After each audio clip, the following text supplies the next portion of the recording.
주제 파악 좀 해. 쥐뿔도 없는 알바생 주제에 어디서 감히 회장님을 넘봐. 재벌 2세는 돈다발을 여자의 얼굴에 집어던지며 비웃었습니다. 하지만 그는 꿈에도 몰랐습니다. 그녀가 구해준 노인이 대한민국 서열 1위 그룹 회장이라는 사실을요. 다음 날 아침 낡은 약국 앞에는 최고급 벤츠 리무진 10여 대가 줄을 섰습니다. 가난한 알바생이 쏘아올린 작은 친절, 그로 인해 뒤집힌 운명의 판도. 과연 콧대 높은 아들의 최후는 어떻게 되었을까요? 오늘의 사연 시작합니다. 구독과 좋아요를 누르시면 오늘 하루 행운이 함께 하실 겁니다.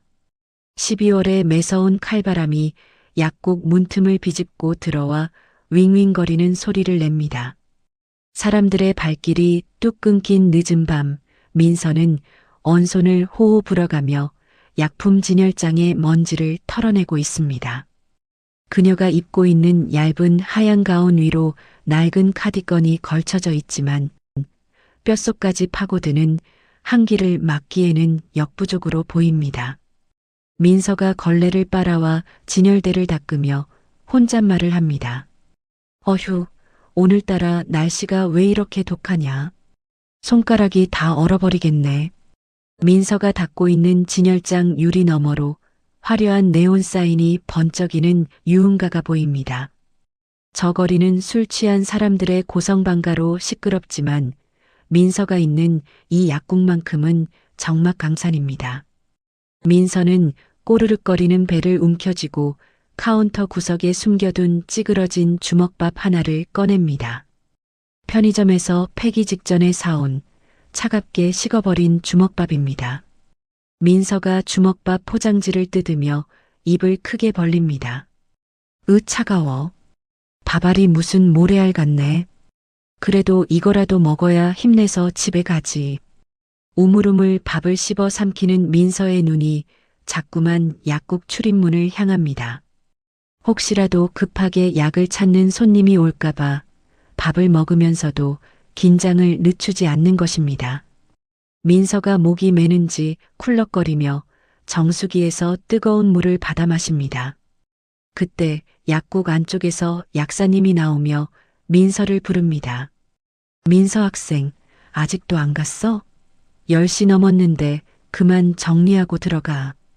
약사님이 가방을 챙겨 나오며 민서의 등을 토닥입니다. 민서가 주먹밥을 급히 입안에 밀어넣고 벌떡 일어나 고개를 숙입니다. 네, 약사님. 여기 바닥만 마저 닦고 갈게요. 내일 물건 들어온다고 하셨잖아요. 아유, 징하다 징해. 누가 보면 네가 주인인 줄 알겠어. 적당히 하고 어서 가서 어머니 챙겨드려. 네, 조심히 들어가세요. 약사님이 나가고 난 뒤에도 민서는 30분을 더 엎드려 바닥 구석구석을 닦습니다. 반질반질해진 바닥을 확인하고 나서야 민서는 셔터 내리는 막대기를 챙겨 밖으로 나옵니다. 철컹, 철컹. 육중한 셔터가 내려오는 소리가 골목길에 울려 퍼집니다. 민서는 자물쇠를 2번, 3번 당겨보며 문이 잘 잠겼는지 확인합니다. 가방 끈을 고쳐 매고 집으로 향하는 민서의 발걸음이 천근만근 무겁습니다. 가로등도 몇 개 없는 어두컴컴한 골목길로 들어서자 쌩하고 부는 찬 바람이 민서의 뺨을 때립니다. 아우 추워. 엄마 약 다 떨어져 가는데. 이번 달 월급 나오면 병원비부터 내야겠다. 민서가 옷깃을 여미며 종종 걸음을 치는데 골목 저편 어둠 속에서 웅성거리는 소리가 들립니다. 평소 같으면 무서워서 피해갔겠지만 누군가 고함을 지르는 소리에 민서의 발이 멈칫합니다. 이 놓친 네가 눈이 삐었나? 사람을 쳤으면 사과를 해야 할 거 아니야. 술에 잔뜩 취한 사내의 목소리입니다. 민서가 가로등 기둥 뒤에 숨어 조심스럽게 고개를 내밀어 봅니다. 골목 안쪽에는 등산복 차림에 점잖은 노신사 한 명이 건장한 취객 3명에게 둘러싸여 있습니다. 노신사는 바로 한충식 회장인데 민서는 그가 누군지 알 턱이 없습니다. 한충식 회장이 뒷짐을 진 채 전혀 위축되지 않는 목소리로 취객들을 꾸짖습니다. 이북의 젊은이들, 자네들이 길을 막고 담배를 피우고 있길래 비켜달라고 한 게 잘못인가? 그리고 툭 친 건 자니가 비틀거리다 내 어깨를 친 거지. 가장 덩치가 큰 취객이 한충식 회장의 코앞까지 얼굴을 들이밀며 침을 튀깁니다. 이 영감이 아직 상황 파악이 안 되나 보네. 야, 이 옷 봐라.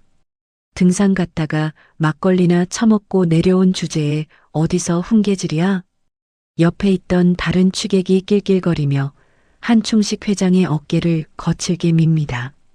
한충식 회장이 비틀거리며 뒤로 물러나지만 눈빛만은 형형하게 빛납니다. 내 나이가 자네들 아버지 벌은 될 텐데 예의가 없어도 너무 없구만.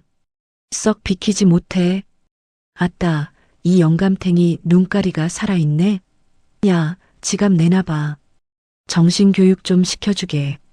취객 하나가 한충식 회장의 주머니를 뒤지려 손을 뻗습니다. 한충식 회장이 그 손을 탁 쳐내자 화가 머리끝까지 난 취객이 주먹을 높이 치켜듭니다. 그 순간 숨어서 지켜보던 민서의 심장이 쿵 하고 내려앉습니다.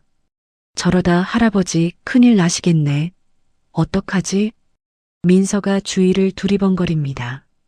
도와줄 사람은 아무도 없고 신고를 하기에는 시간이 너무 촉박합니다. 민서는 바들바들 떨리는 다리를 손으로 내리치며 심호흡을 합니다. 그리고는 길가에 버려진 빈 라면 박스를 집어들고 있는 힘껏 골목 안으로 집어던집니다. 거기 경찰이죠. 여기에요. 여기 깡패들이 사람 죽여요. 빨리 와주세요. 민서가 고래고래 소리를 지르며 호루라기를 입에 물고 삑삑 불어댑니다. 고요하던 골목길이 순식간에 요란한 소리로 가득 찹니다. 주먹을 휘두르려던 취객들이 깜짝 놀라 뒤를 돌아봅니다.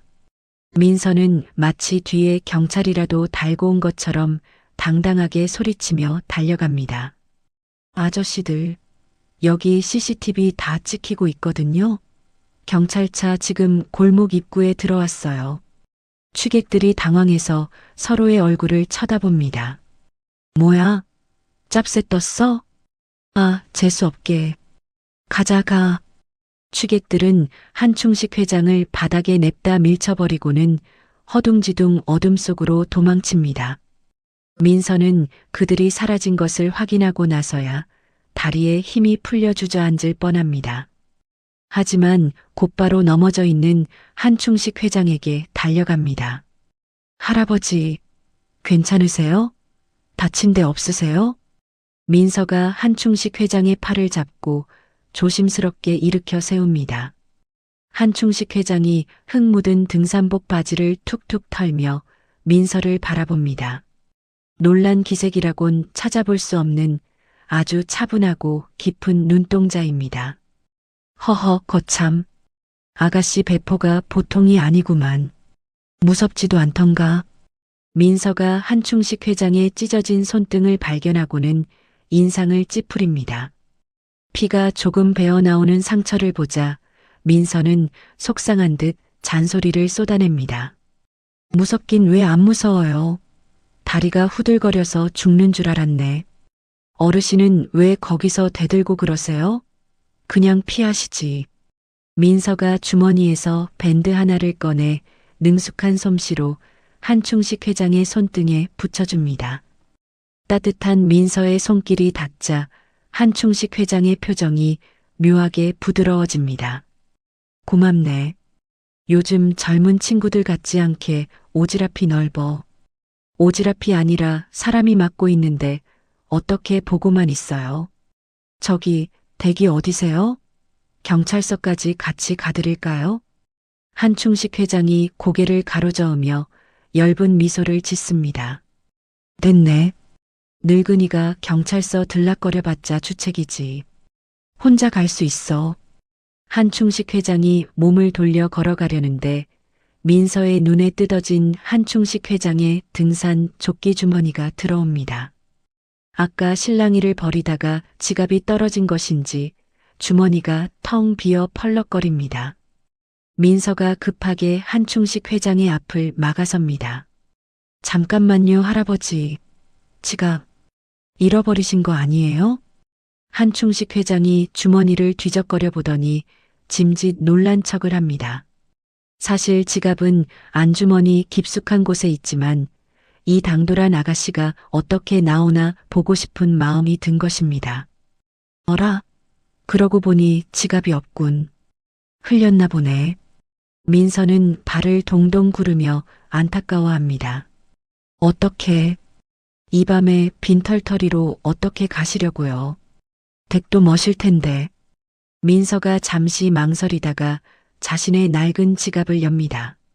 지갑 속에는 1,000원짜리 몇 장과 10,000원짜리 2장이 전부입니다.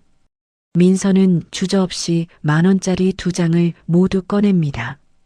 그리고 가방 옆 주머니에 꽂혀 있던 아까 약국에서 챙겨온 따뜻한 쌍화탕 한 병을 꺼내 한충식 회장의 손에 쥐어줍니다. 자, 이거 받으세요. 택시비 하세요. 한충식 회장이 돈과 쌍화탕을 번갈아 보며 눈을 가늘게 뜹니다. 이게 뭔가 학생 돈 같은데 내가 이런 걸 받을 수 있나? 민서가 한충식 회장의 손가락을 억지로 접어 돈을 꼭 쥐게 만듭니다. 그녀의 손은 거칠게 텄지만 그 온기만큼은 난로보다 뜨겁습니다. 제 마음 편하자고 드리는 거예요. 이 날씨에 걸어가시다가 병나시면 병원비가 더 들어요. 그리고 이 쌍화탕 지금 바로 드세요. 놀라셔서 기운 빠지셨을 텐데. 학생 이름이 뭔가 내 나중에라도 갚음세. 민서가 손사래를 치며 뒷걸음질 칩니다. 아유, 아니에요. 안 주셔도 돼요. 그냥 건강하게 오래오래 사시면 돼요. 저가요. 택시 꼭 타세요. 민서는 한충식 회장이 다시 돈을 돌려줄까봐 뒤도 안 돌아보고 골목 밖으로 뛰어갑니다.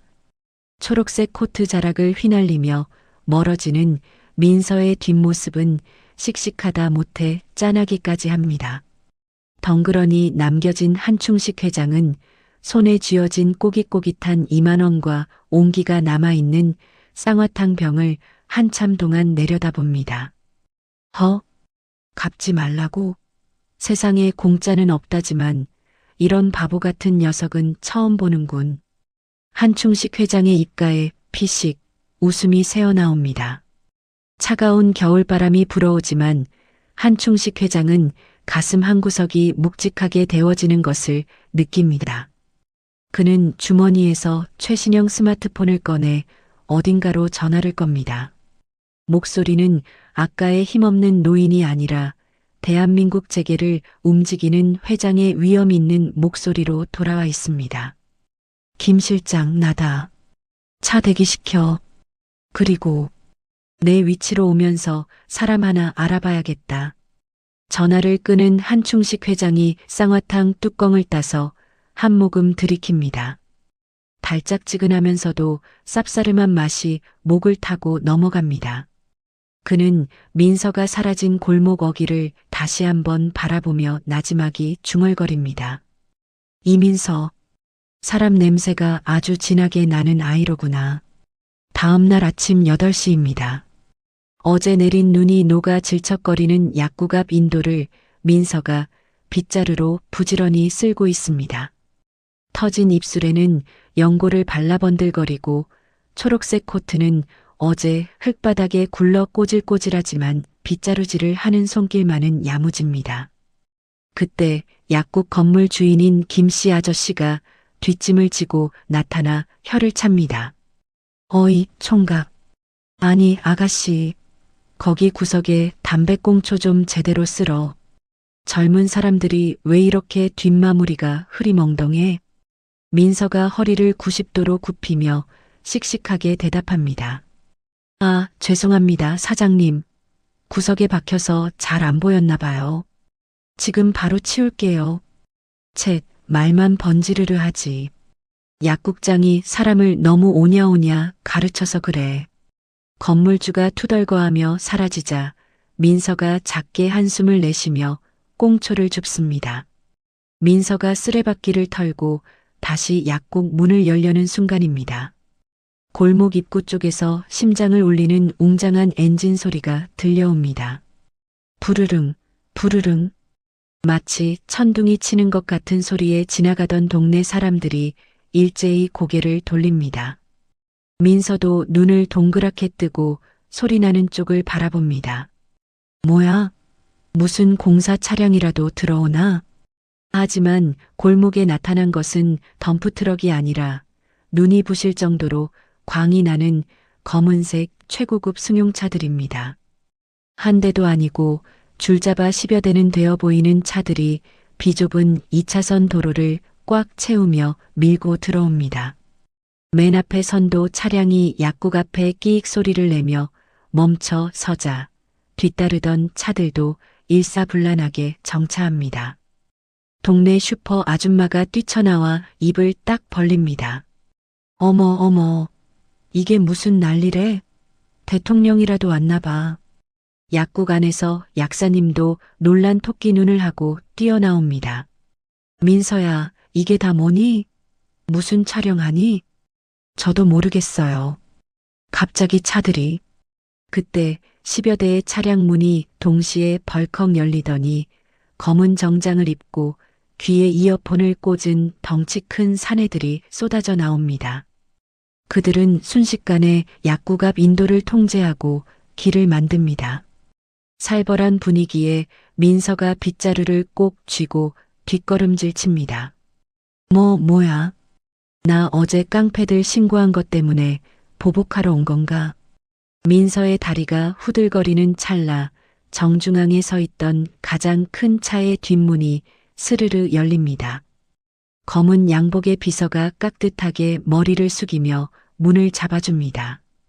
차 안에서 번쩍이는 구두가 먼저 땅을 딛고 이어 중절모를 쓴 신사가 모습을 드러냅니다.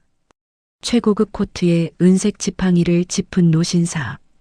백발을 말끔하게 빗어넘긴 그는 어젯밤의 남루한 노인이라고는 상상할 수 없을 만큼 귀티가 흐릅니다.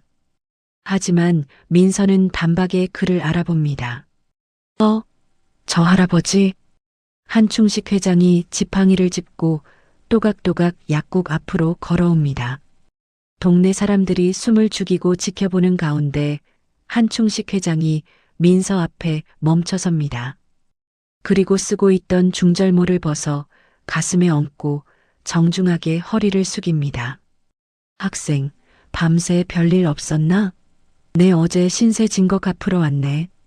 약사님이 턱이 빠져라 입을 벌리고 민서와 회장을 번갈아 봅니다. 민서는 빗자루를 든 채 얼어붙어 말도 제대로 나오지 않습니다. 할아버지. 아니, 회장님? 그게 옷이 왜? 허허, 옷이 날개라더니 이제 좀 사람 같아 보이나? 어제는 등산 다녀오느라 꼴이 말이 아니었지. 한충식 회장이 뒤에 서 있던 김 비서실장에게 손짓을 합니다. 김 실장이 가방에서 금박이 박힌 봉투 하나를 꺼내 민서에게 공손히 내밉니다. 자, 밖에. 내 목숨값이라고 생각하면 적은 돈이지만 학생이 급한 불은 끄고도 남을 걸세. 봉투 사이로 언뜻 보이는 수표의 위용에 주변 사람들이 숨을 들이킵니다. 하지만 민서의 표정은 점점 굳어집니다. 민서는 빗자루를 약국 벽에 기대어 놓고 두 손을 앞으로 모으며 단호하게 고개를 젓습니다. 할아버지. 아니, 어르신. 저 이거 못 받아요. 한충식 회장의 눈썹이 꿈틀합니다. 못 받다니? 적어서 그런가? 원하는 액수를 말하면 적어주겠네. 돈이 문제가 아니에요. 저는 사람 살리려고 도운 거지 돈 받으려고 도운 거 아니거든요. 그리고 어제 국밥 사드시라고 드린 돈, 그거면 됐어요. 민서의 당돌한 대답에 김 실장이 당황하여 나서려 합니다. 이봐요, 학생. 회장님 성의를 무시하는 겁니까? 한충식 회장이 지팡이로 김 실장의 말을 막습니다. 그리고 흥미롭다는 듯 민서의 눈을 빤히 쳐다봅니다. 허허, 거참. 어제는 깡패 앞에서도 기 안 죽더니 돈 앞에서도 꼿꼿하구만. 그럼 내가 마음이 불편해서 안 되는데 뭐 다른 거라도 원하는 게 없나? 민서가 잠시 고민하는 듯 입술을 깨물더니 약국 진열대를 가리킵니다. 그럼 저희 엄마 드실 영양제 하나만 사주세요. 제일 비싼 거로요. 그거면 돼요. 한충식 회장이 잠시 멍하니 있다가 갑자기 배를 잡고 호탕하게 웃음을 터뜨립니다. 으하하, 영양제, 고작 영양제란 말이지? 야, 김 실장, 들었나? 이 친구가 수억 원을 마다하고 영양제를 달라네. 한충식 회장의 웃음소리가 골목을 쩌렁쩌렁 울립니다. 그는 눈가에 맺힌 눈물을 닦으며 지갑을 꺼내 김 실장에게 던집니다. 여기 있는 영양제 다 계산해. 그리고 약국에 있는 거 죄다 포장해서 동네 경로당에 돌려. 이 학생 이름으로 기부한다고 해. 네. 회장님, 전부 다요? 그래, 전부 다. 그리고 약사 선생. 구경하던 약사님이 화들짝 놀라 차렷 자세를 취합니다. 네. 회장님, 오늘 이 친구 일당 내가 1000배로 쳐줄 테니까 데리고 나가겠소. 내 말동무가 좀 필요해서 말이야. 약사님이 고개를 끄덕이다 못해 흔들어댑니다. 아유, 데려가세요. 며칠이고 데려가셔도 됩니다. 민서야, 뭐하니? 빨리 옷 갈아입고 나와. 민서는 얼떨결에 떠밀려 약국 안으로 들어갑니다. 코트를 벗고 나오자 한충식 회장이 직접 차 문을 열어주며 신사적으로 안내합니다. 타시게, 내 생명의 은인. 민서는 쭈뼛거리며 푹신한 가죽 시트에 앉습니다. 엉덩이가 쑥 들어가는 승차감에 민서가 놀라 눈을 동그랗게 뜹니다. 와, 의자가 침대보다 편하네. 한충식 회장이 옆자리에 앉으며 흐뭇하게 웃습니다. 출발해. 차가 미끄러지듯 출발하자 창밖으로 입을 벌리고 서 있는 건물주 김 씨와 동네 사람들의 모습이 휙 지나갑니다. 민서는 차창에 얼굴을 붙이고 멀어지는 약국을 보며 자신의 볼을 꼬집어 봅니다. 아야, 꿈은 아니네. 한충식 회장이 그런 민서를 보며 넌지시 말을 건넵니다. 자네 배고프지 않나? 아침부터 빗자루질하느라 힘 뺐을 텐데. 민서가 꼬르륵 소리가 나는 배를 움켜쥐며 멋쩍게 웃습니다. 헤헤. 사실 아까 삼각김밥 하나밖에 못 먹어서요. 잘 됐군. 내가 아주 기가 막힌 단골집을 아는데 거기 가서 아침이나 먹지. 대신 메뉴는 내 마음대로야. 한충식 회장은 운전기사에게 눈짓을 보냅니다. 검은 차량 행렬이 화려한 도심을 빠져나가 허름한 시장 골목 쪽으로 방향을 틉니다. 민서는 불안한 듯 하면서도 기대에 찬 눈빛으로 한충식 회장을 바라봅니다. 차가운 겨울 아침 두 사람을 태운 차 안에는 훈훈한 온기가 감돌기 시작합니다. 그날 저녁 해가 뉘엿뉘엿 지고 시장 골목에 구수한 순대국 냄새가 퍼집니다. 최고급 승용차에서 내린 한충식 회장과 민서가 들어선 곳은 허름하기 짝이 없는 욕쟁이 할매 순대국 집입니다. 낡은 테이블에 마주 앉은 두 사람 앞에 보글보글 끓는 뚝배기와 소주 한 병이 놓입니다. 한충식 회장이 깍두기를 오물오물 씹으며 아이처럼 웃습니다. 캬, 역시 이 맛이야. 호텔 스테이크는 질겨서 영 별로란 말이지. 민서 학생, 자네 소주 좀 하나? 어르신 드시니 저도 한 잔만 하겠습니다. 한 잔 받으세요. 민서가 두 손으로 공손하게 술을 따르자 맑은 술이 찰랑거리며 잔을 채웁니다. 한충식 회장은 그 모습을 물끄러미 바라보다가 깊은 한숨을 내쉽니다. 내 자식 놈들도 이렇게 공손하게 술 한 번 따라준 적이 없는데 다들 내 돈주머니만 쳐다보느라 바빠서 말이야. 한충식 회장이 단숨에 술을 털어넣고는 씁쓸한 표정을 짓습니다. 민서가 빈 잔을 채워주며 조심스럽게 묻습니다. 자제분들이 속을 많이 썩이시나 봐요. 말도 마게. 내가 눈 감기만을 기다리는 하이에나들이야. 명절에도 얼굴 한번 안 비치면서 유산 상속 이야기만 나오면 아주 눈에 불을 켜고 달려들지. 한충식 회장의 목소리에 깊은 고독과 배신감이 묻어납니다. 그때 식당 벽에 걸린 TV 뉴스에서 앵커의 다급한 목소리가 흘러나옵니다. 속보입니다. 한울그룹 장남 한기태 사장이 수행기사를 폭행하고 욕설을 퍼붓는 녹취록이 공개되어 파장이 일고 있습니다. 화면에는 모자이크 처리된 한기태 사장이 기사의 멱살을 잡고 소리를 지르는 영상이 나옵니다. 식당 안에서 국밥을 먹던 손님들이 혀를 차며 욕을 해댑니다. 에이그, 저런 천하의 몹쓸 놈들. 돈 좀 있다고 사람을 개 취급하네. 저런 놈들은 콩밥을 좀 먹어봐야 정신을 차리지. 부모가 어떻게 키웠길래 저 모양이야? 사람들의 비난이 쏟아지자 한충식 회장의 얼굴이 흑빛이 되어 고개를 푹 숙입니다. 자식 잘못 키운 죄인이라는 생각에 쥐구멍이라도 찾고 싶은 심정입니다. 민서는 얼른 리모컨을 찾아 TV를 꺼버리고는 떨고 있는 한충식 회장의 거친 손을 자신의 두 손으로 꼭 감싸줍니다. 할아버지, 고개 드세요. 할아버지 잘못 아니에요. 아니야. 다 내가 죄인이지. 자식을 괴물로 키웠어. 아니에요. 뉴스에 나오는 저 사람은 나쁜 사람이지만 제 앞에 계신 할아버지는 누구보다 따뜻하고 멋진 어른이세요. 저 구해주실 때 보니까 영웅이 따로 없던걸요? 민서의 눈망울이 진심을 담아 반짝입니다. 한충식 회장이 고개를 들어 민서의 맑은 눈을 마주합니다. 자식들에게조차 받아보지 못한 위로를 오늘 처음 본 이 작은 아가씨에게 받고 있다는 사실에 가슴이 먹먹해집니다. 민서 학생, 자네는 참으로 마음이 비단결 같구만. 한충식 회장이 눈가를 훔치며 품속에서 명함 한 장을 꺼내 민서에게 건넵니다. 그의 눈빛이 방금 전의 나약함을 걷어내고 다시 기업 총수의 강인함으로 빛납니다. 민서 양, 내 제안 하나 하겠네.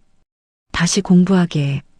약사가 되어서 자네 같은 젊은이들이 돈 때문에 꿈을 포기하지 않게 도와주게. 민서가 손사래를 치려하자 한충식 회장이 단호하게 말을 잇습니다. 이건 동정이 아니야. 투자네. 자네라는 사람의 가능성에 거는 내 마지막 투자야. 내 남은 인생, 자네가 훌륭한 약사가 되는 걸 보는 낙으로 살게 해주면 안 되겠나? 민서는 한충식 회장의 간절한 눈빛을 외면할 수 없습니다. 그녀는 떨리는 목소리로 대답합니다. 할아버지, 저 정말 열심히 할게요. 꼭 약사 돼서 할아버지 전용 주치 해드릴게요. 그래야지. 자, 우리의 새로운 시작을 위하여 건배. 두 사람이 쨍하고 술잔을 부딪히며 환하게 웃습니다. 시장 골목의 허름한 식당 안이 두 사람의 웃음소리로 따뜻하게 채워집니다. 한편 식당 밖 어둠 속에서 누군가가 카메라 셔터를 찰칵찰칵 눌러대고 있습니다. 망원 렌즈를 든 사내는 곧바로 어딘가로 전화를 겁니다. 네, 사장님. 회장님이 웬 젊은 여자랑 히히덕거리고 계십니다. 분위기가 심상치 않은데요. 전화기 너머 화려한 사무실에서 골프채를 닦고 있던 한기태 사장이 핏발선 눈을 부릅뜹니다. 그는 스피커폰을 켜고 이를 갈며 소리칩니다. 뭐야? 노인네가 노망이 나도 단단히 났군. 감히 내 유산을 딴 년한테 퍼줘? 당장 그 계집애 뒷조사에서 싹 다 가져와. 한기태가 골프채를 휘둘러 책상 위의 명패를 박살냅니다. 와장창 깨진 명패 조각 위로 한기태의 그림자가 악마처럼 길게 드리워집니다. 일주일 뒤 민서가 독서실에서 밤늦게까지 공부를 하고 나오던 길입니다. 어두운 골목길에 검은 승합차 한 대가 멈춰서더니 덩치 큰 사내들이 내려 민서의 앞을 가로막습니다. 민서가 겁에 질려 뒷걸음질 치며 가방 끈을 꽉 움켜잡습니다. 누구세요? 왜 이러세요? 사내들 중 하나가 민서의 팔을 거칠게 잡아 끌며 말합니다. 한기태 사장님이 뵙자고 하십니다. 조용히 따라오시죠. 이거 놓으세요. 경찰 부를 거예요. 민서가 반항해 보지만 건장한 사내들의 힘을 당해낼 수는 없습니다. 결국 민서는 방강제로 차에 태워져 강남의 한 고급 오피스텔로 끌려갑니다. 엘리베이터가 펜트하우스 층에 멈추고 사내들이 민서를 넓은 거실 바닥에 패대기 칩니다. 대리석 바닥에 무릎을 찌운 민서가 고통스러운 신음을 흘리며 고개를 듭니다. 그곳에는 한기태 사장이 가죽 소파에 비스듬히 누워 양주잔을 흔들고 있습니다. 한기태가 민서를 벌레 보듯 훑어보며 비릿한 웃음을 흘립니다. 네가 그 물건이야? 우리 노인네가 푹 빠졌다는 그 알바생? 민서가 아픈 무릎을 문지르며 한기태를 노려봅니다. 말씀이 너무 지나치시네요. 회장님은 저한테 은인이십니다. 함부로 말씀하지 마세요. 은인? 웃기고 있네. 야, 너 같은 애들 속셈을 내가 모를 줄 알아? 노인네 구워 삶아서 한몫 챙기려는 거잖아. 한기태가 테이블 위에 있던 두툼한 노란 봉투를 집어들어 민서의 얼굴을 향해 던집니다. 봉투가 민서의 뺨을 스치고 바닥에 떨어지며 그 안에서 5만 원권 지폐 다발이 우수수 쏟아져 나옵니다. 돈다발이 민서의 발밑에 흩어지자 한기태가 킬킬거리며 손짓합니다. 자, 이거 먹고 떨어져. 네가 평생 약국 바닥 닦아도 못 만질 돈이야. 이거 챙겨서 쥐 죽은 듯이 사라져. 알았어? 민서의 눈에서 모멸감에 찬 눈물이 핑 돕니다. 하지만 민서는 떨리는 손으로 바닥에 돈을 줍지 않고 오히려 흩어진 돈다발을 발로 차버립니다. 돈이 허공에 흩날리자 한기태의 표정이 일순간에 굳어집니다. 이게 미쳤나? 주는 돈이나 곱게 처먹지 어디서 행패야? 민서가 벌떡 일어나 한기태를 똑바로 쳐다보며 소리칩니다. 당신 같은 사람은 회장님 발끝도 못 따라가요. 아버지는 평생 피땀 흘려번 돈을 가치 있게 쓰시려고 하는데 아들이란 사람은 돈으로 사람을 짓밟기나 하고 부끄러운 줄 아세요. 이 계집애가 진짜. 이성을 잃은 한기태가 소파에서 벌떡 일어나 손을 치켜듭니다.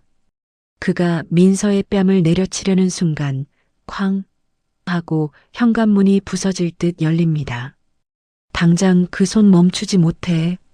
천둥 같은 호통 소리에 오피스텔 안의 공기가 얼어붙습니다. 한충식 회장이 수행원들을 대동하고 씩씩거리며 들어옵니다. 지팡이를 짚은 손이 분노로 인해 사시나무 떨듯 떨리고 있습니다. 한기태가 얼어붙은 채 어정쩡하게 손을 내리며 더듬거립니다. 아버지, 여긴 어떻게. 내 이놈, 내 뒷조사도 모자라 이제는 내 손님까지 납치해? 네가 정령 사람이냐?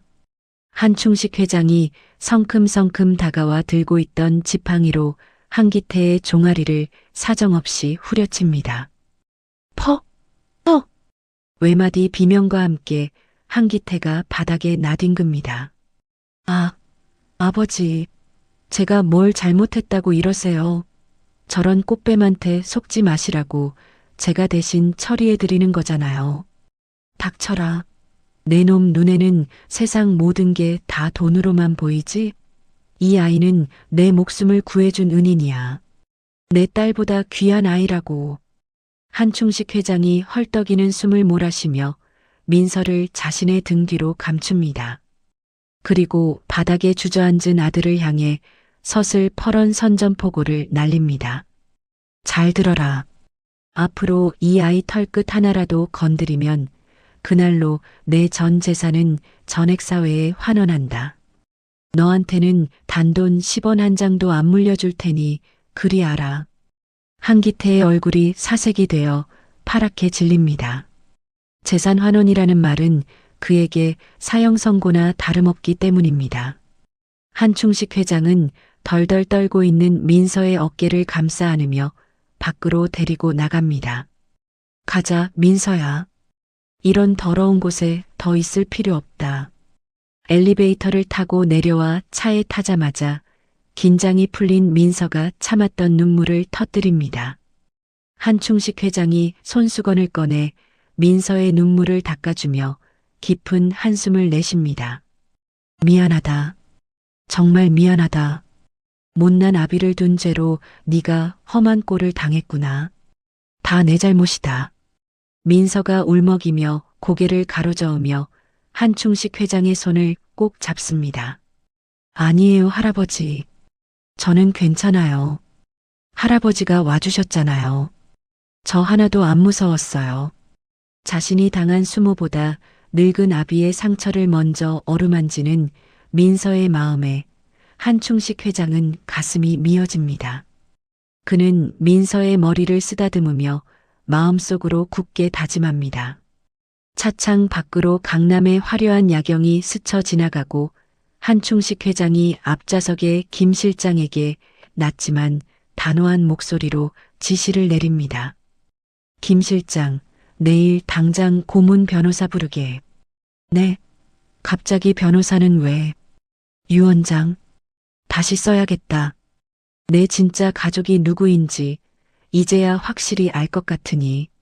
한충식 회장의 눈빛이 밤거리를 비추는 가로등 불빛보다 더 차갑고 매섭게 빛납니다. 그의 손은 여전히 민서의 작은 손을 놓지 않고 있습니다.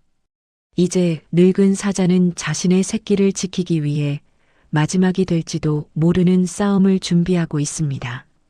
2년이라는 시간은 화살처럼 빠르게 지나갔습니다. 어느덧 계절은 다시 돌아와 거리에 벚꽃잎이 눈송이처럼 흩날리는 따스한 봄날이 되었습니다. 낡은 컴퓨터 모니터 앞에 앉아있는 민서의 등은 잔뜩 웅크러져 있고 그 옆에는 민서의 어머니와 한충식 회장이 숨소리조차 내지 못하고 서 있습니다. 민서가 마우스를 쥔 손을 바들바들 떨며 클릭을 주저합니다. 엄마, 나 못 보겠어. 떨어지면 어떡해? 어머니가 민서의 어깨를 감싸며 다독입니다.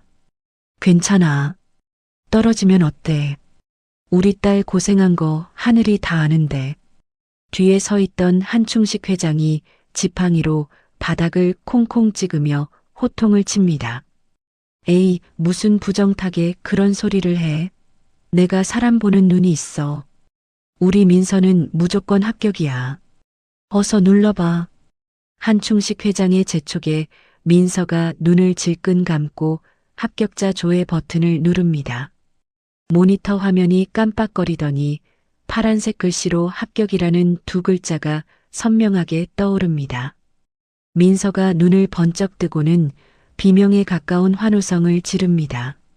엄마, 나 합격이야. 나 붙었어. 아이고 세상에.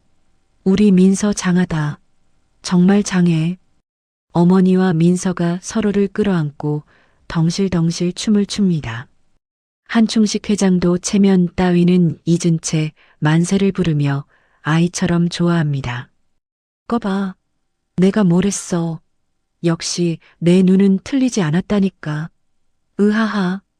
세 사람의 웃음소리가 좁은 방 안을 가득 채우고 창밖으로 봄바람이 살랑살랑 불어옵니다. 그로부터 몇 달 후 서울의 한 달 동네 어귀에 조그마한 약국 하나가 문을 엽니다.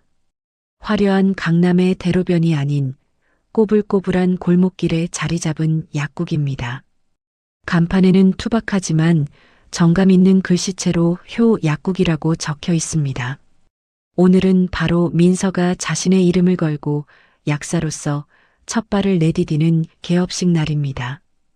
약국 앞에는 동네 어르신들이 길게 줄을 서 있고 고소한 시루떡 냄새가 온 골목에 진동합니다.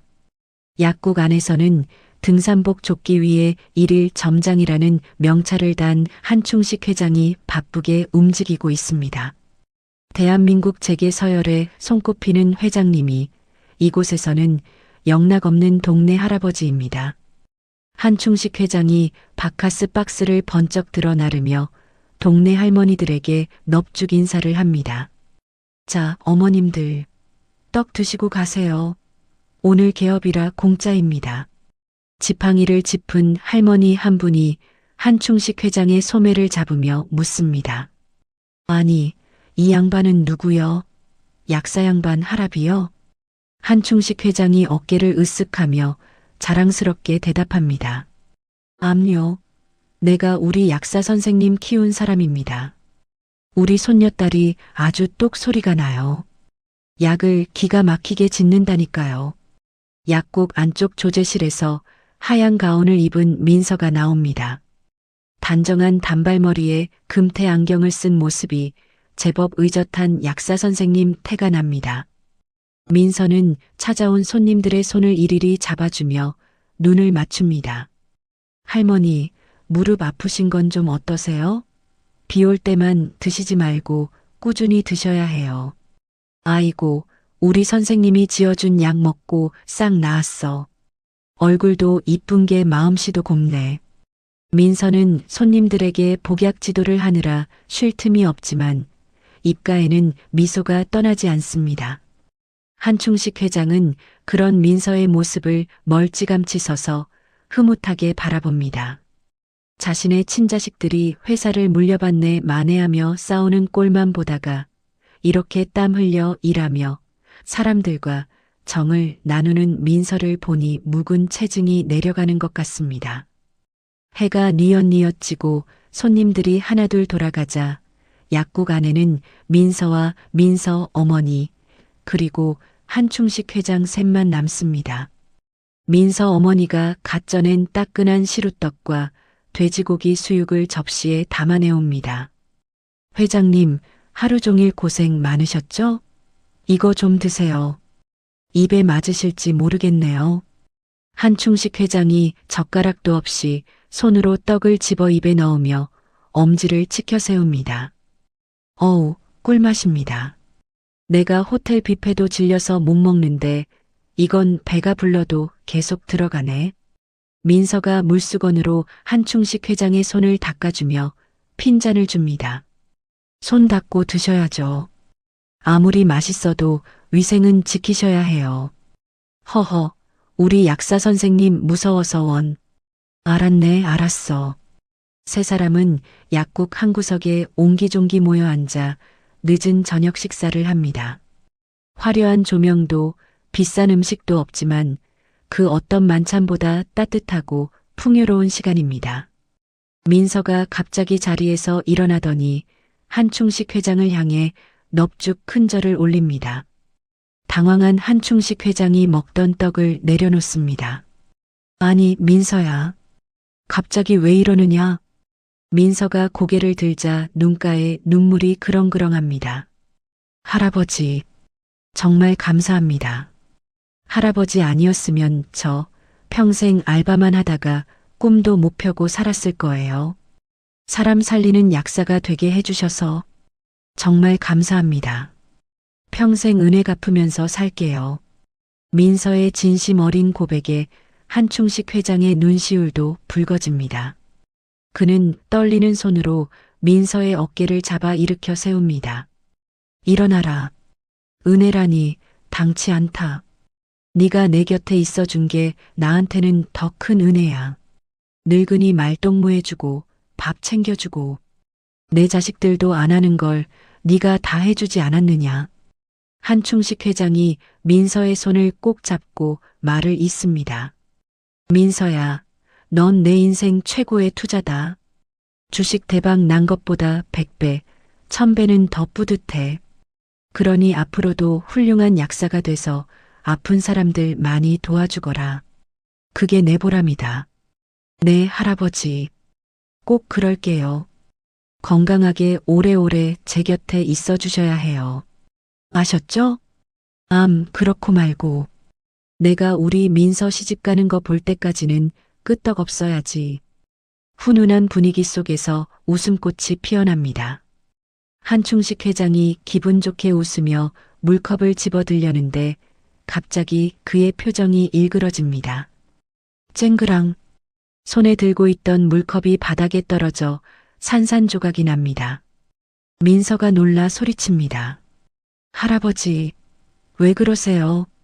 한충식 회장이 가슴을 부여잡고 컥컥거리며 숨을 몰아쉽니다.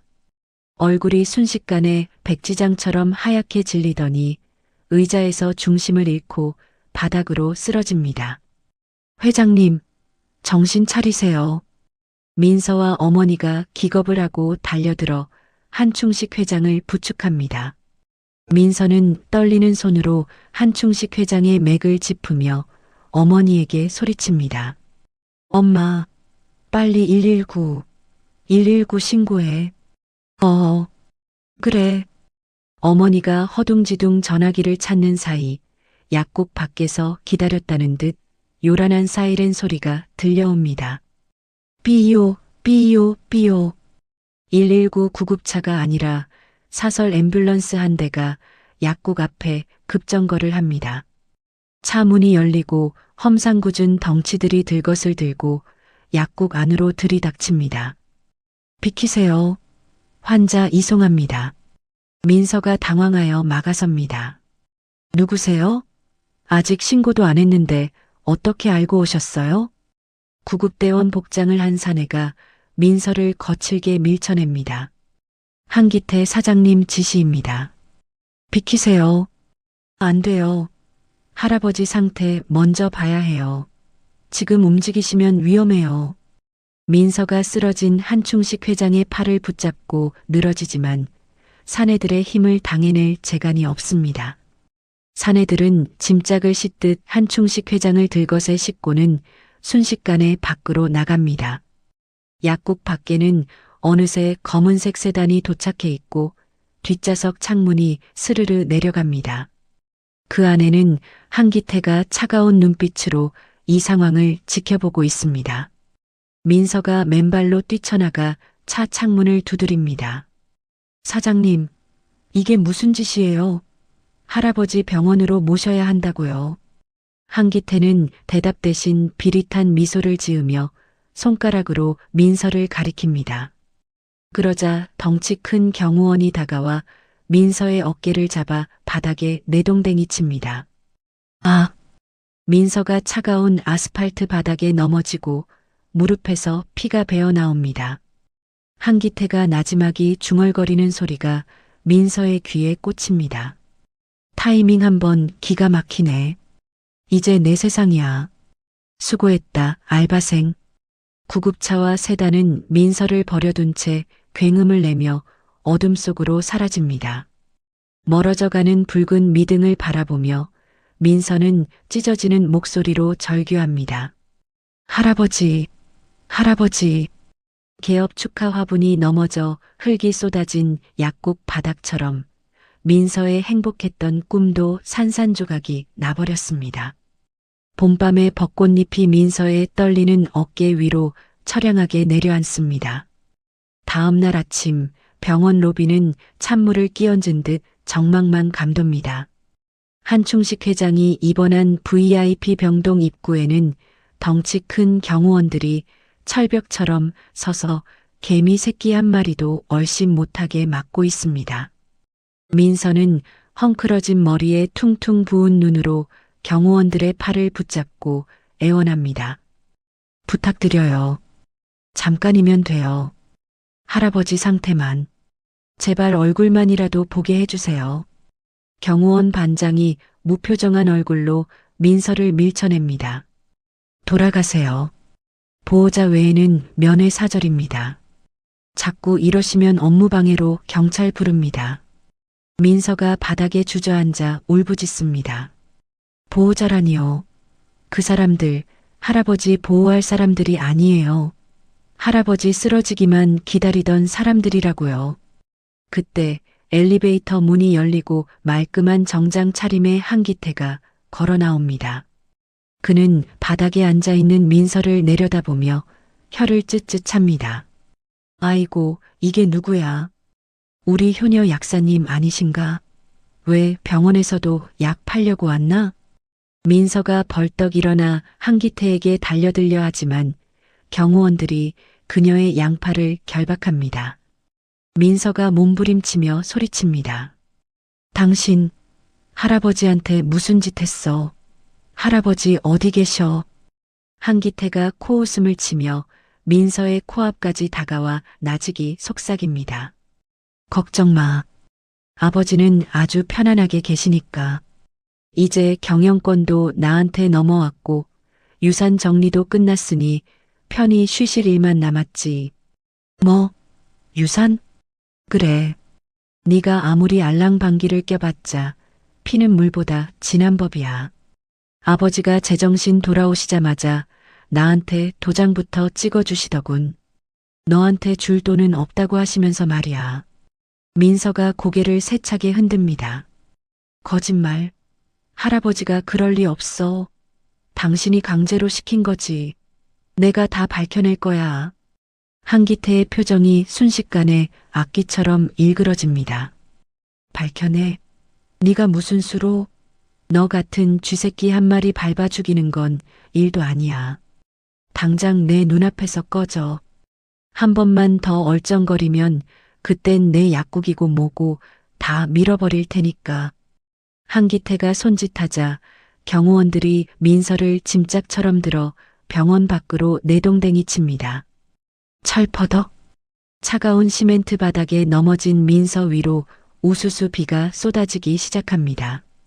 민서는 빗물과 눈물이 뒤섞인 얼굴로 닫힌 병원 문을 하염없이 바라봅니다.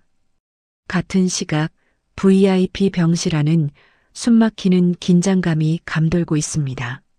한충식 회장은 산소호흡기를 쓴 채 침대에 힘없이 누워 있습니다. 의식은 있지만 몸을 움직일 수 없는 듯 눈만 깜빡거립니다. 한기태가 변호사를 대동하고 들어와 서류 뭉치를 침대 위에 펼쳐놓습니다. 아버지, 들리시죠? 이게 다 아버지가 평생 일구신 회사. 제가 잘 지키려고 하는 겁니다. 한충식 회장의 눈동자가 분노로 크게 흔들립니다. 입술을 달싹거리며 무언가 말하려 하지만 목에서는 그르렁거리는 가래 끓는 소리만 새어나옵니다. 한기태가 비릿한 미소를 지으며 붉은 인주를 가져옵니다. 말씀 안 하셔도 다 압니다. 저한테 맡기시겠다는 거잖아요. 자, 여기에 엄지손가락만 꾹 누르시면 됩니다. 한기태가 저항할 힘도 없는 아버지의 손을 억지로 잡아 인주를 묻힙니다. 한충식 회장이 안간힘을 써서 손을 빼려 하지만 젊은 아들의 악력을 당해낼 수는 없습니다. 한기태는 아버지의 엄지를 서류 맨 끝에 강하게 지시겨 찍습니다. 선명하게 찍힌 붉은 지장이 마치 한충식 회장의 피눈물처럼 보입니다. 됐습니다. 이제 모든 게 합법적으로 제 것이 됐어요. 변호사님, 공증 확실히 하세요. 변호사가 땀을 뻘뻘 흘리며 고개를 끄덕입니다. 네, 사장님. 절차대로 처리하겠습니다. 한기태는 휴지로 아버지의 손에 묻은 인주를 거칠게 닦아내며 비아냥거립니다. 아버지, 이제 푹 쉬세요. 너무 오래 사셨잖아요. 그 알바생 계집애는 제가 알아서 처리할 테니 걱정 마시고요. 민서, 안 된다. 민서는 건드리면 안 돼. 한충식 회장이 속으로 절규하지만 그 소리는 밖으로 나오지 못하고 산소 마스크 안에 갇혀버립니다. 한기태가 병실을 나가며 불을 꺼버리자 한충식 회장의 눈에서 굵은 눈물 한 방울이 또르르 흘러내려 베개를 적십니다. 그날 밤 민서는 쫄딱 젖은 채 약국으로 돌아가지 못하고 한강 둔치에 멍하니 앉아 있습니다. 거대 권력 앞에서 자신이 할 수 있는 일이 아무것도 없다는 무력감이 그녀를 짓누릅니다. 할아버지, 저 어떡해요? 너무 무서워요. 민서가 무릎에 얼굴을 파묻고 흐느끼는데 주머니 속 휴대폰이 진동합니다. 발신자 표시 제한으로 걸려온 전화입니다. 민서가 망설이다가 떨리는 손으로 전화를 받습니다. 여보세요? 이민서 씨, 접니다. 김 기사입니다. 수화기 너머로 한충식 회장의 수행 기사였던 김 씨의 다급하고 낮은 목소리가 들려옵니다. 기사님? 기사님은 괜찮으세요? 회장님은요? 제 걱정은 마십시오. 지금 시간이 없습니다. 잘 들으세요. 회장님이 쓰러지시기 전에 예감하신 게 있으셨는지 저한테 남기신 말씀이 있습니다. 민서가 벌떡 일어나 전화기를 귀에 바짝 댑니다. 그게 뭔데요? 말씀해 주세요. 회장님이 민서 씨 약국에 뭔가를 숨겨두셨다고 했습니다. 만약 당신에게 무슨 일이 생기면 약국 간판 뒤를 찾아보라고 하셨습니다. 네, 간판 뒤요? 네, 약국 안쪽에 있는 작은 나무 현판. 그 뒤를 뜯어보라고 하셨습니다. 거기에 회장님의 진짜 유언과 한기태 사장의 비리 증거가 담긴 녹음기가 있다고 했습니다. 민서의 심장이 터질 듯 쿵쾅거립니다. 아, 그런 게 있었군요. 알겠습니다. 제가 지금 바로 가서 찾아볼게요. 조심하십시오. 한기태 사장 놈들이 냄새를 맡고 움직일지도 모릅니다. 서두르셔야 합니다. 전화가 뚝 끊어집니다. 민서는 젖은 옷을 털어낼 새도 없이 빗속을 뚫고 달리기 시작합니다. 숨이 턱끝까지 차오르고 폐가 찢어질 것 같지만 민서는 멈추지 않습니다. 오직 할아버지를 구해야 한다는 일념 하나로 어두운 골목길을 질주합니다. 기다리세요, 할아버지. 제가 꼭 구해드릴게요. 효 약국 앞에 도착한 민서는 떨리는 손으로 셔터를 올리고 안으로 들어갑니다. 불을 켜면 밖에서 보일까봐 휴대폰 플래시만 켠 채 조심스럽게 안쪽으로 이동합니다. 약국 벽면 약사 면허증 옆에 걸려있는 작은 나무 현판이 보입니다. 가와만사성이라고 적힌 한충식 회장이 개업 선물로 직접 써준 낡은 현판입니다. 민서는 의자를 밟고 올라가 현판을 떼어냅니다. 현판 뒷면의 나사를 손톱이 부러져라 돌려 뜯어내자 그 안에 작은 공간이 나옵니다. 그리고 먼지 쌓인 비닐봉투에 쌓인 소형 녹음기와 USB 하나가 툭 하고 떨어집니다. 찾았다. 찾았어. 민서가 그것들을 보물처럼 품에 안으며 안도의 한숨을 내쉽니다. 바로 그때입니다. 약국 밖에서 웅성거리는 소리와 함께 거친 발소리가 들려옵니다. 이 근처야. 불빛 봤다는 놈이 있어. 한기태가 보낸 용역 깡패들입니다. 민서가 화들짝 놀라 의자에서 내려오려는 순간 와장창 약국 유리문이 박살나며 쇠파이프를 든 사내들이 들이닥칩니다. 저기 있다. 잡아. 유리 파편이 사방으로 튀고 민서는 비명을 지르며 카운터 뒤로 몸을 숨깁니다. 사내들이 진열대를 부수며 민서를 향해 다가옵니다. 우당탕탕 약병들이 바닥에 굴러 깨지고 민서가 공들여 꾸민 약국이 순식간에 아수라장이 됩니다. 내놔. 그거 내놓으라고. 선두에 선 깡패가 카운터를 넘으려 하고 민서는 녹음기를 품속 깊이 껴안은 채 뒷문 쪽을 바라봅니다. 앞문은 이미 막혔고 탈출구는 오직 창고와 연결된 좁은 뒷문뿐입니다. 하지만 그곳까지 거리는 약 3m. 잡히면 끝장이고 할아버지를 구할 마지막 희망도 사라집니다. 할아버지, 저 좀 도와주세요.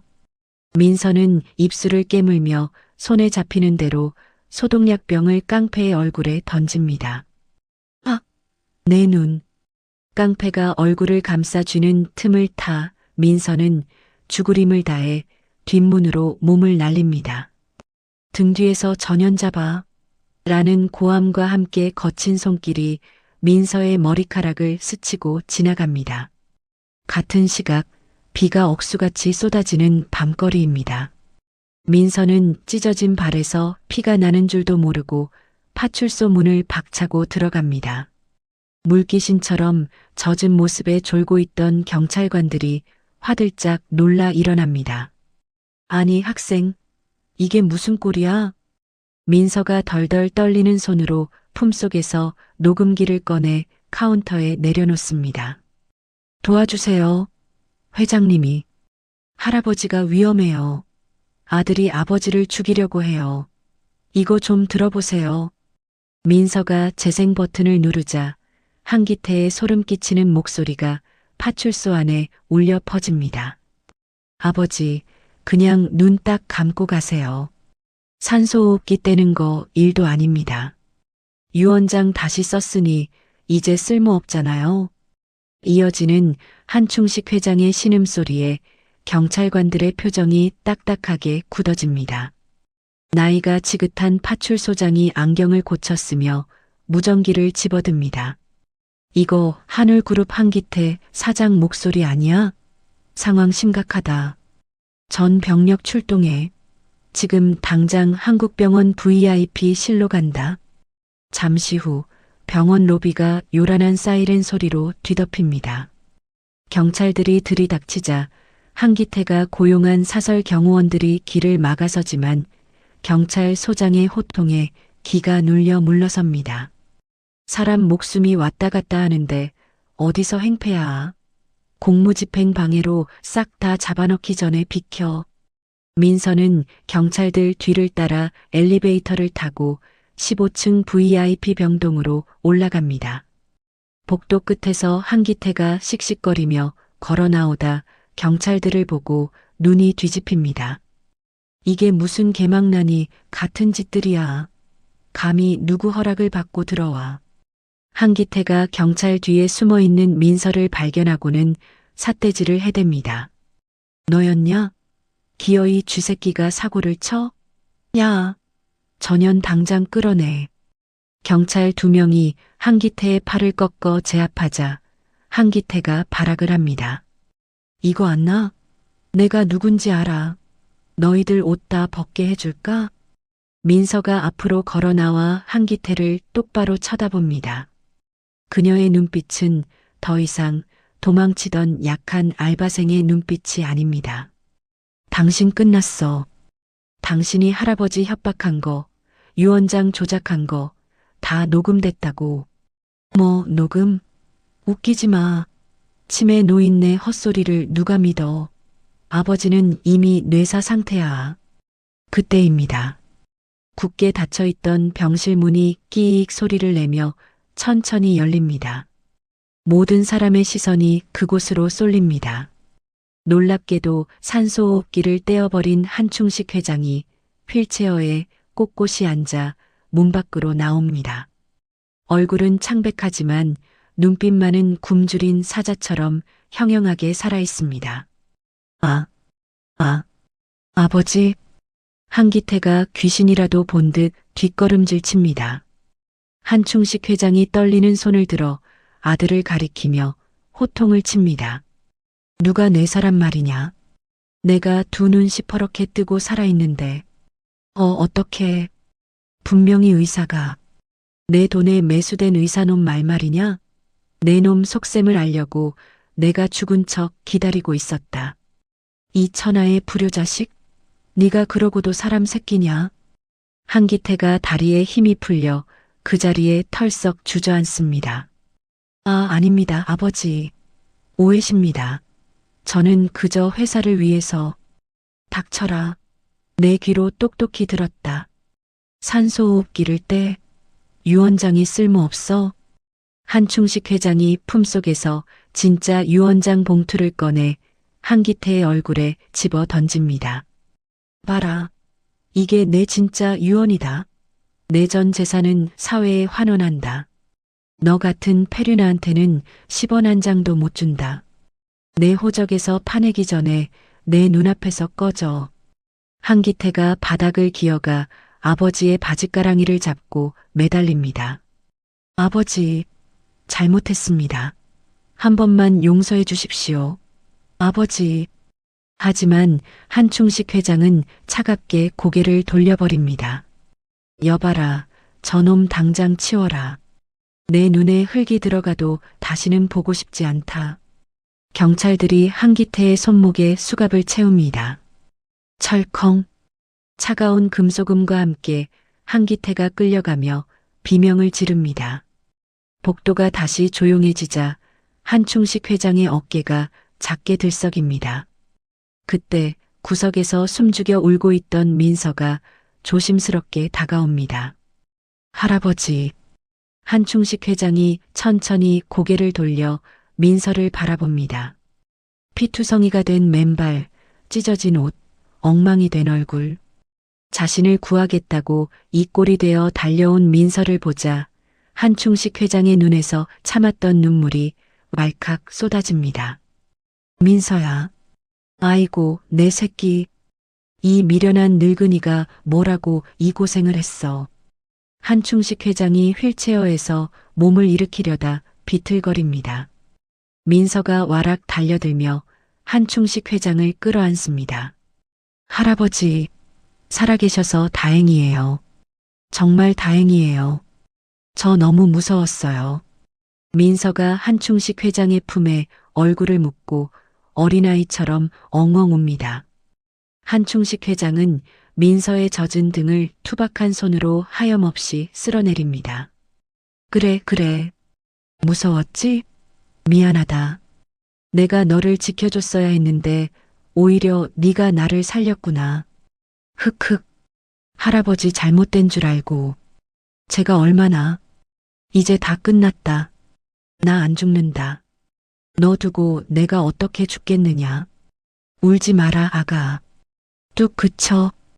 병원 복도에 있는 경찰들과 의료진들도 두 사람의 모습을 보며 눈시울을 붉힙니다. 피 한 방울 섞이지 않았지만 그 누구보다 진한 핏줄로 연결된 두 사람의 포옹은 길게 이어집니다. 창밖 구름 사이로 둥근 보름달이 환하게 얼굴을 내밀어 늙은 아버지와 젊은 딸을 따뜻하게 비춰줍니다. 어느덧 1년이라는 시간이 훌쩍 지났습니다. 세상은 참 많이도 변했죠.